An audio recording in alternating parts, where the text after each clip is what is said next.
Every day, more than 350 billion emails travel across the internet. Most of them are completely harmless, but hidden among them are phishing campaigns, business email compromise attacks, ransomware, credential theft, malware, and today, a new category, AI-generated attacks that are becoming almost impossible to distinguish from legitimate email. Email transformed from one of the greatest communication technologies ever created into one of the world's biggest cybersecurity battlefields.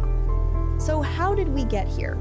In this episode, we're going to travel through 4 decades of history to understand how email threats evolved and why modern email security has become essential for every organization on the planet. When email was first introduced, there was no concept of cybersecurity. The internet was a much smaller place, mostly universities, research institutions, and government organizations. Everyone, more or less, trusted everyone else, which meant the early protocols were built with no authentication, no encryption, no sender verification, no spam protection. Email was designed to move messages reliably from one point to another, not to verify who was sending them. That single design decision, made decades ago, still shapes the email systems we use today. Every vulnerability we're about to walk through traces back to this one root cause. Email was built for delivery, not for trust. It starts with ARPANET, the research network that would eventually become the modern internet. Out of ARPANET came the Simple Mail Transfer Protocol, or SMTP, the foundation that email still runs on today. In this era, very few systems were even connected to each other. The people using email were almost entirely academic researchers collaborating on shared projects. There was no financial incentive to attack anyone, and frankly, no audience big enough to make an attack worthwhile. Email, at this point, wasn't a threat surface. It was simply a revolutionary way for people to communicate open, trusting, and completely undefended, because nobody had given anyone a reason to defend it yet. Then the internet went commercial. Millions of new users came online almost overnight. And where there are millions of new users, there are millions of new inboxes, which businesses immediately recognized as free advertising space. That's when mass unsolicited email arrived. Advertising blasts, chain letters, fake promotions, promising prizes nobody had actually won. One of the earliest and most infamous large-scale spam campaigns was the so-called green card lottery spam, a single message copied and blasted to as many addresses as one server could reach. It wasn't sophisticated. It didn't need to be. There was no filtering, no reputation scoring, nothing standing between a sender and your inbox.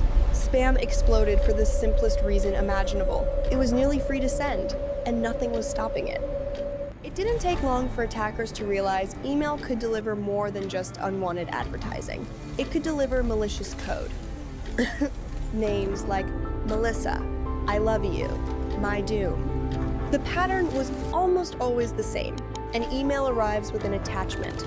A user opens it. The malware executes. And in a devastating twist, the infected machine automatically forwards copies of itself to everyone in the victim's address book. This is the moment organizations realized something they hadn't fully grasped before. Email wasn't just a communication tool anymore.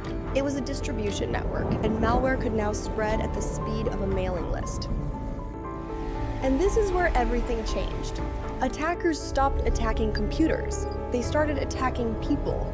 Fake banks, fake Microsoft login pages, fake PayPal notices, all funneling toward the same goal, a fake password reset page designed to steal real credentials. This mattered because it proved something attackers would exploit for the next 20+ years.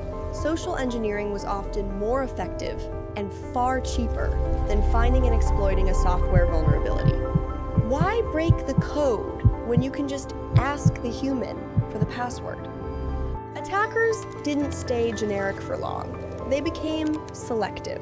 Instead of blasting millions of identical emails, they started researching individual victims. LinkedIn profiles, company websites, social media activity. publicly available information, all of it pieced together into a single, personalized email that referenced real names, real projects, real relationships. The result was a dramatically higher success rate. A generic phishing email is easy to dismiss. An email that knows your manager's name, your recent project, and your company's internal terminology is much harder to question. This next evolution didn't rely on malware at all. CEO fraud, finance fraud, invoice fraud, vendor impersonation, gift card scams. Picture a realistic scenario. A CFO receives an urgent email that appears to come directly from the CEO, requesting an immediate wire transfer, no time to verify, the deal has to close today. There's no malicious attachment, no malware payload, no exploit at all. Just a convincingly worded message and a sense of urgency. And that's often all it takes. Business email compromise proved that the most expensive email attacks are frequently the ones with nothing technical to detect. Now, the attack chain gets longer and the consequences get more severe. It typically begins with a phishing email. A user clicks. Malware downloads silently in the background. From there, attackers move laterally through the network, quietly expanding their access. Then, all at once, files across the organization are encrypted and a ransom demand appears. What started as a single opened email can end with an entire organization offline. Production halted, data inaccessible, and a demand for payment standing between the business and its own information. This next technique is one of the hardest to defend against, because it doesn't rely on tricking you at all. It relies on trust you've already earned somewhere else. Attackers compromise a trusted vendor's email account, but instead of sending a new, suspicious message, they reply directly inside an existing email thread you're already part of. The victim already trusts the sender. The subject line is familiar. The conversation history is real. There's no reason for suspicion, because nothing about the message looks new or unusual, and that's exactly what makes it so effective. Every threat we've covered so far shared one weakness attackers had to work around: mistakes, bad grammar, awkward phrasing, obvious red flags that trained users could learn to spot. AI is quietly removing that weakness. Attackers can now generate flawless, native-sounding emails in seconds.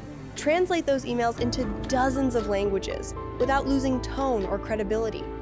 Personalize messages at scale, not to one victim, but to thousands, each one individually tailored. Generate convincing fake invoices that match real formatting. And increasingly, produce realistic AI-generated voice messages used alongside email, adding a phone call that confirms the fraudulent request. This isn't about any single tool or platform. It's about a shift in attacker capability. The traditional advice, look for typos, look for awkward phrasing, look for a sense of urgency, is becoming far less reliable because AI can now produce email that has none of those traditional red flags. The attacks aren't new. The techniques we've covered, phishing, spear phishing, BEC, are the same ones from years ago. What's changed is how convincingly and how quickly attackers can now execute them. For years, spam filtering relied on three basic techniques: keyword matching, blacklists, and sender reputation. Modern attacks are specifically designed to slip past exactly those checks. A spear phishing email built for one target won't trigger keyword filters built for mass spam. A brand new domain won't appear on any blacklist yet. A compromised vendor account already has a trusted reputation. That's why modern email defenses have moved to layered protection. Sender authentication protocols like SPF, DKIM, and DMARC, URL and attachment analysis. Sandboxing suspicious content before it ever reaches a user. Behavioral analysis that looks for anomalies rather than known signatures. Threat intelligence feeds. And increasingly, machine learning and AI-assisted detection fighting AI-generated attacks on the other side. We'll go deep into exactly how each of these works in later episodes. For now, what matters is this: No single layer is enough anymore. Modern email security is defense in depth, not a single filter standing at the gate. This episode was the history.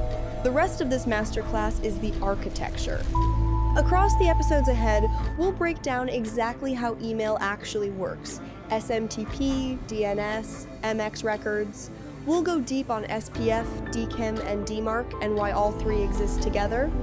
We'll cover TLS in transit, email security gateways, sandboxing, and full email authentication design.